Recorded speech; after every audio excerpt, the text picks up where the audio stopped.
the beauty of the power bait switch, and the name comes from the ability to switch the movement on any given cast. So there's like about 4 or 5 different things I'm doing with these crappie to make these fish bite.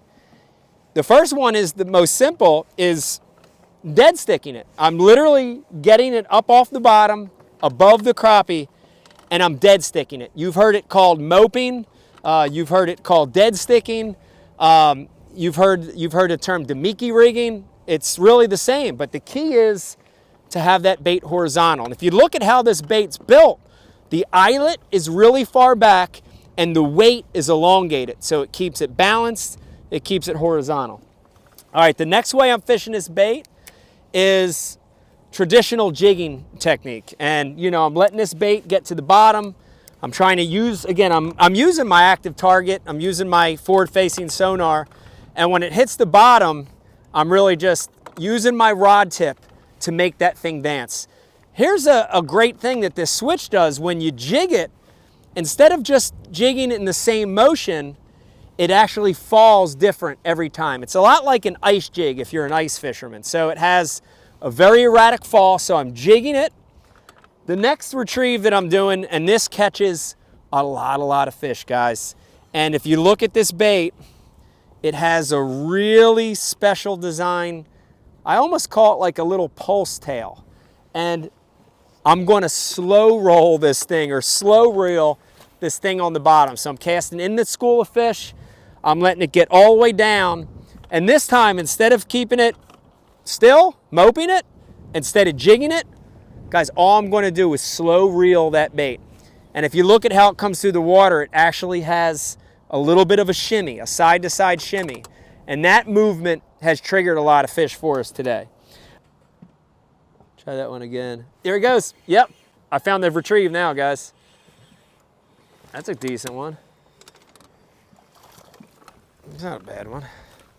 So now, you know, because this lure does so many different things, after a while, you know, you can maybe get a little dialed in. And those last 2 crappie I caught, and these, I'm seeing the schools out. I've got my forward facing set to about 60 to 80 feet out, and I'm using that jigging technique. But here's something I want to show you. This is a small bait, very small bait. There's a good look at the switch.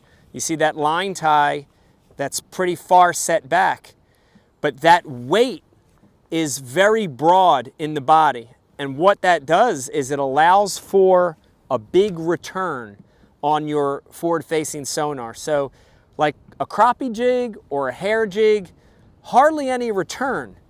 But because the switch has that elongated weight, it really shows up good. So even at 60 and 80 feet, I can see what that bait's doing, put it in a school of crappie, switch up those techniques, and those last 2 came on that jigging technique.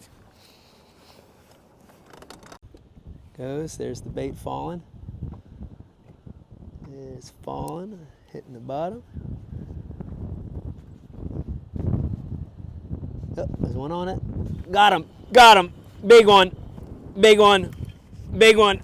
Oh boy. Now you saw that, guys, right? You saw that? Now that is the beauty of that bait right there. Dude, that is the switch. And it is gone. It is gone, guys. The switch is gone. I mean, if that's not a testament to that bait. So here's the other thing. All this stuff I'm telling you, plus the switch is power bait. And you know that scent really helps with that. But I can't wait for you to see that. If I want to rewind the film, I watched that crappie. And because this bait does 4 or 5 different things, I was able to keep changing the movement until I got the reaction. And that one actually wanted it jigging up, right? That up jig. And it has a very erratic dance as it's jigging up. And if I can get it out, show you this fish. Oh God, it's so far, it's through his gill. It's so far in there, it's through his gill. Hold on. Look at the size of that thing, guys. Giant crappie.